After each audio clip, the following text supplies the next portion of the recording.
Support system for my friends is probably one of the biggest things that God has helped me with when I've been here from Findlay. When I started, I was shy and I knew absolutely no one. I met Jenna Vorst, she's my longtime friend. I met her freshman year in English class. She is in a wheelchair and we hit it off instantly. We were both handicapped and we both understand each other. That led me to meet Amanda, her roommate, and then Michael, who I kind of knew through a previous friendship from back home, and now I do Bible studies with Michael every Tuesday, and I've gotten into my faith so much more than I could have ever imagined here in my 4 years at college. I used to not go to church. I believed in God, but I didn't go to church, and I didn't want to do anything that revolved around it. And now I go to church every Sunday. I do Bible studies with Michael, and the support system is so nice, and I'm so thankful that God was able to bring me here and bring me these friends that I have met. They are going to be my lasting friends, and I am so thankful for them.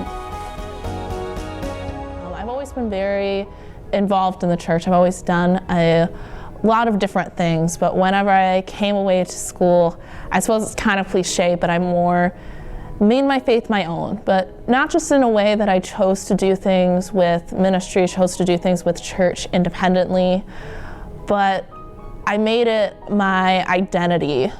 Being a Christian was no longer a part of my life like I was a high school student or like I was on the swim team, I went to church, like it had been just one part of me. And then I came to school and it consumed me. It became my entire identity. And it changed the way that I saw myself, the way that I saw others through the fellowship, in campus ministry, through the things that I was able to do. I was able to catch a glimpse of how God sees me versus how I see myself. I'm looking forward to see how campus ministry grows, how others are affected, whether it be freshmen now or upcoming students, that they can have just as many opportunities, if not more, to grow in their faith, to become madly in love with Jesus and a fire that will never go out.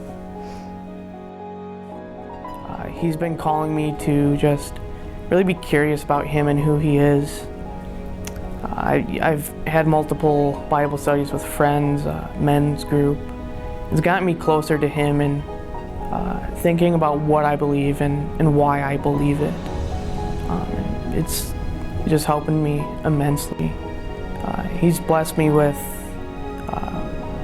just the opportunity to be here and to continue my education and to eventually go on to seminary, become a pastor, to help preach the gospel to others and to teach others and to reach out to them. You could sit and talk about the numbers, about how we went from, this many people and now we have this many people, or percentages or data or stats, but the truth is that when you see people walking around campus who are on fire for the Lord, who are talking about their faith, who are engaging in weekly worship, who are choosing to evangelize to people who maybe have never heard anything about it before, that is the proof of what's been happening on this campus. Have the numbers gone up? Probably. I mean, the amount of book studies is crazy compared to when I started. But the real proof is if you just talk to some of these people, and those people that you would talk to, they're not quite the same as when they came to Findlay. And I would have to say the same thing about myself.